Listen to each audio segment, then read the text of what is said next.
Yo, so we'll be back at it with a mega micro review.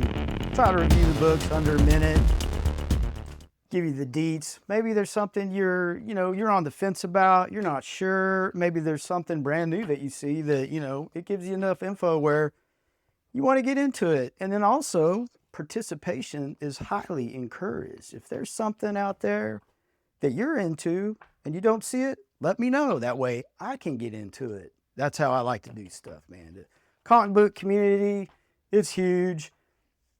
And what I've found out through the years, it's a very caring community and everyone really tries to help each other out. I haven't ran into a whole lot of hate, but I have made a lot of friends and it's a cool ride. So get into it. So we'll start off Exceptional X-Men #2. This one I bought at the local comic shop. I made it some parameters for myself where I was just buying minor keys, just looking them up. And this is one of them. It's a good way to introduce yourself to something new and different, kind of stretch your legs, This one fell flat for me, didn't resonate. It did have the typical mutant hating type of scenario. And maybe this is just a setup for something down the road, but it just did not resonate with me. The two mutants really didn't, there wasn't a whole lot of, I just didn't feel excited like I would with some new introductions. It was really vanilla, man. And I'm not going to say I hate, but maybe that's just this author's style. Maybe it's more of a build-up. This would be a good read for, I would say, like a teenager. It has, it's in high school, it looks like. And I think it would be a good read. I will test it out on my niece, Maddie. But when I'm reading a book and I'm trying to like it, that's when I know it's not resonating. And that's not a bad thing. But like I said, I think this would be good for a younger reader, which is cool. We need younger readers for sure. There just wasn't a whole lot of pop in the, it does have an interesting ending where we have, Emma Frost makes I don't know, I will give them that, is that the ending did make me wonder a little bit. So, I think they're right there. We'll see going forward. If you're into Exceptional X-Men, let me know. Totally would love to hear about your experience. X-Men #20. Besides me saying it's my favorite X book, it is written by Jed MacKay, and the cover is Stegman, not the interiors. Diaz is doing the interiors, which hope I'm saying it right, Netho Diaz. Jed MacKay does a great job of writing, and I'll use a comparison. You have the same type of scenario in this issue as the Exceptional X-Men, but it's delivered with a lot more pop and crack. You know what I mean? It brings it. And maybe that's just my preference, but you do have an epic showdown with Cyclops, and I forget this dude's name. He's with the One organization, and these two, they have a throwdown. I have an earlier video where I make a prediction that these two would go at it. It came true. I may link that in there, but it gives you more insight to the relationship Cyclops is having with this organization. The One organization really, I think there's a splinter cell that has come off of that where they're more evil. And you do have new mutants, no pun intended, but there's an introduction of some mutants and they are developing relationships. Power sets are being displayed, but this is more about these two. It's written very well. If you're into an issue that really explains a relationship and what's going on and leading up to a build-up, this issue is there. You could jump in this issue and be fine if you haven't jumped on the X-Men reading list yet. But yeah, look, it's very dramatic. Just for an issue where you're getting a relationship, really part of the definition of this relationship, and it's important for this book. It's done very well. It has that crack. It has that pop. You know what I'm saying? It's like, yeah. And then you have the typical buddies in jail, and there's a lot more clever dialogue that goes on. So that's what this issue is. Cyclops and the organization called One. If you're an avid X-Men reader, this is a must-have. And you know, if you're in the action, relationship building in a dynamic way, it was a good ride. I enjoyed it. Daredevil 24 went ahead and got the variant cover. I mean, it's all right, man. But when you get into the book, Rights of Reconciliation, this is more of an issue, more relationship building. There's kind of a theme here. It really fell flat for me. I wasn't really, I'm just not feeling it. It seems like we're on a treadmill, it's like a repetitive thing with Daredevil, and it's just, it's another relationship. It's going bad. Go figure. Great shot. Artwork's good. But the tone, like I said, it's more of a relationship type tone. And Daredevil is searching for an antagonist. So he meets up with Elektra, more relationship stuff. You know what I'm saying? It's not bad, but it's just not, my taste is just overloaded with this stuff. These two have been going at it forever. So you find this crazy scene. Now, this sucked me in. Okay, you got my attention now. It's great with a horror vibe. So if you're into, and then they run into like the Wrecker. So there's a big fight with the Wrecker. There's a lot of action. You got a big fight there. They're trying to find this antagonist who is leaving a mark. And I will give the author props on this. The use of his senses is used a lot more in here, and it gives you the intro of the big guy. So I would give this, I don't know, I'd give it a 5 if I was doing like a scale type thing, but nothing earth-shattering, just more of the same. We'll see what happens with Fisk, but Ultimate Spider-Man Incursion. I totally jumped on this because I'm all about the maker. That's why I'm getting the Ultimate stuff. He is top 3 villain. Not sure where he fits in there. Bullseye is 1. But for a little micro review of this, Miles Morales is in his home universe, and he has lost his little sister. So there's a lot of tension there. If you're into high tension books where there's something has to be accomplished quick, this is a good one. He runs into the Ultimate X-Men. That's pretty much this whole issue. And you're given more of a look of the, I forget the name of the group of the Japanese sector in here, but Silver Samurai, they give you a glimpse into his character, and he's not a bad dude.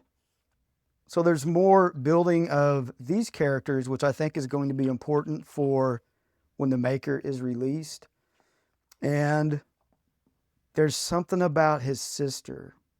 So if you like mysteries, not being told everything up front, books of that nature, they're building up. There's something about Miles Morales' sister, and it's good action, a good intro with the Ultimate X-Men. If you're reading the Ultimate X-Men, let me know. I had the first issue, but I didn't delve into it, but there's always time to go back.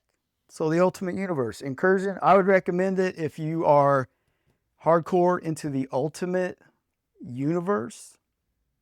If you're a Miles Morales fan, it's a must-have because it's really defining some stuff with people in his life. The Ultimates 15. This one wasn't that bad, people. Not bad at all. This whole issue is defining the Iron Fist in this Ultimate Universe, and the Hulk is actually he's like an Iron Fist, which is really cool. But I'm not sure how this all fits into that puzzle, which is cool.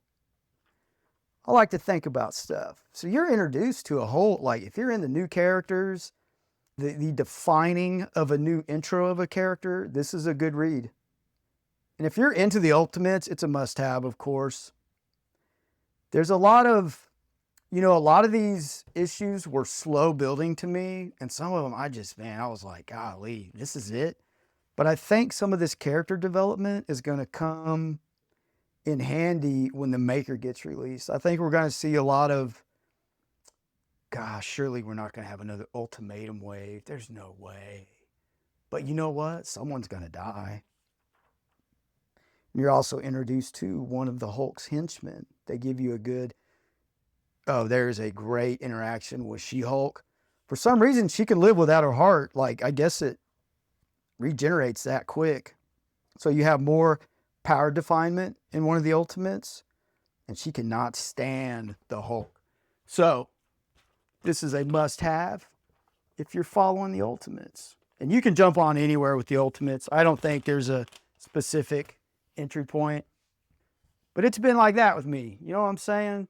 Let me know how you feel. Predator kills the Marvel Universe. I'm so stoked about this. But as far as a review goes, Benjamin Percy, he does an excellent job. He does a lot of these books. So I would read, if you jump into this, read Spider-Man versus Predator, because that sets up a lot of things that you're hitting here. But if you don't read it, what it is Kraven is a key character in that story, and he ends up taking off with the Predators at the end of it. So he comes back, and what they're setting up is the Predators want to take over our world so they can inhabit it, because it's hot enough now, believe it or not. And Kraven is giving them profiles on how to off a bunch of them, and they do it in quick fashion. So this gets to it extremely fast.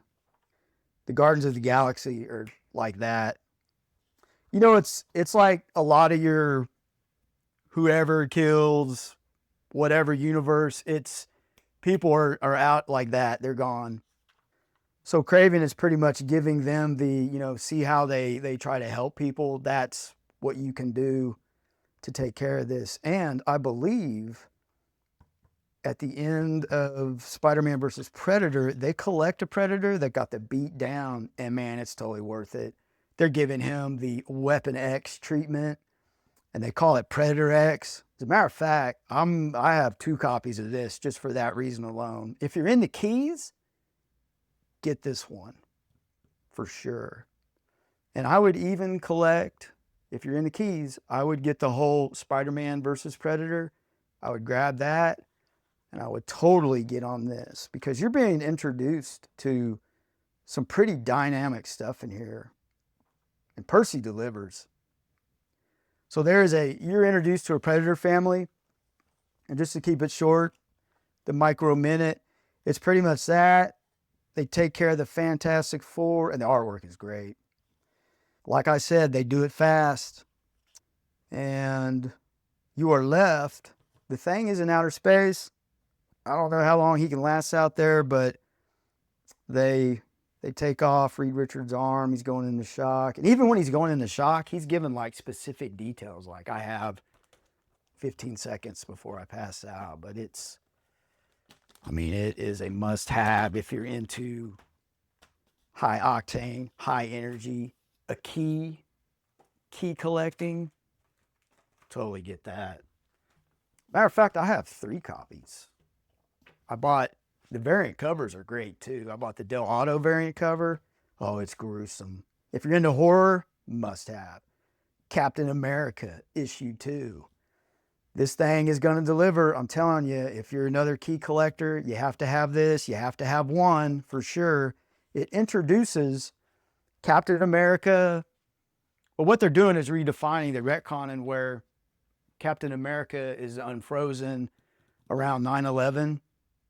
And the new Captain America, I say new. It's a super soldier they created after 9/11.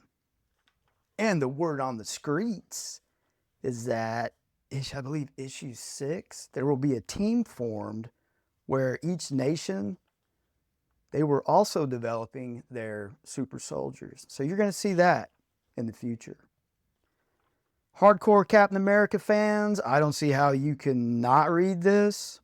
The relationship between the two is explored thoroughly. 2 different worlds, 2 different military styles. It's defined very well in that box. And it's great. They even come close to, I mean, it's verbal, but you can tell there's tension between the two. And I totally feel like they're going to go at it. Like there's going to be a fight. Like I'm saying it now. They will. And I don't think that's a surprising thing.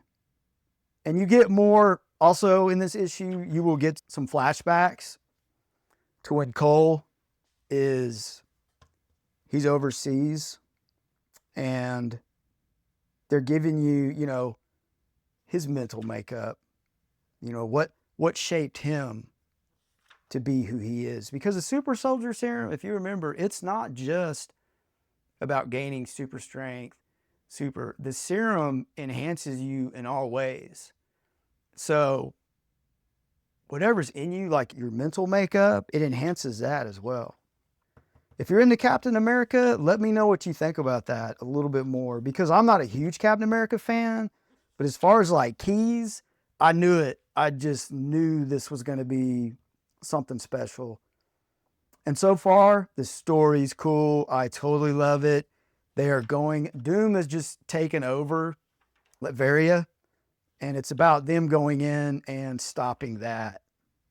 And there's also, if you're into espionage, spy type stuff, you have that going on here, and you have some double crossing. So all in all, it's a great story. It's just not a key. It's more than that. Like I said, if you're hardcore Captain America, even if you're not, this is a fantastic jumping on point. If you're new to this character, or you're just on the fence, if you're like on the fence, not really sure, this is perfect. Pick up one, even if it's a reprint, it doesn't matter. Get that speculation out of your head and enjoy the ride. Batman Dark Patterns, my #1 book. Like I said, it's totally resonates with me. If you're into Batman as a detective, this is a must read. This is his year 3 into what he's doing. And the writing, it's on point. Yeah, Waters doing the writing and Sherman on the art. It is fantastic. Colors are popping too. Farrell, yeah, it all pops. This book so far can't do wrong. That's a bold statement too. So what you're seeing, this is the 3rd chapter in this story arc. It sums it up well. It tidies it up. It's a very profound ending. It's more of a thinking, more dramatic, more into the history of what a criminal organization can do to a neighborhood, how there's control there, even if it's not around. It's like how the name, the look, all of that can have a controlling factor and damage people, generations of people. So you're seeing a lot of that here. So if you're into that type of book, this is a must-have. Batman leans heavily into his detective work, and I love that. Batman as a detective is just awesome. And I will, here it is, the artwork.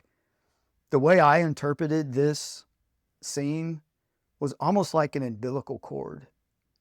And if you notice, he's going down and he gets in, it's like the fetal position. And this oxygen mask, to me, symbolized an umbilical cord. I mean, he's just hanging on.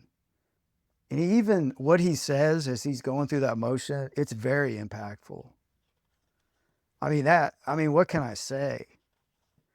That's why a picture is more than a picture. It's emotional, impactful, powerful. If you're into that, this book delivers a lot of that.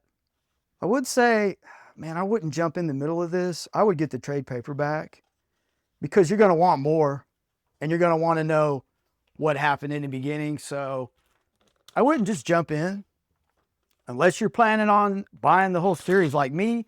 I like to have the books. I do like trade paper. I have a bunch, but I like to have the book in my hand. I love comic books. And that's just the way I like to roll with them. But hope you found something interesting and useful, and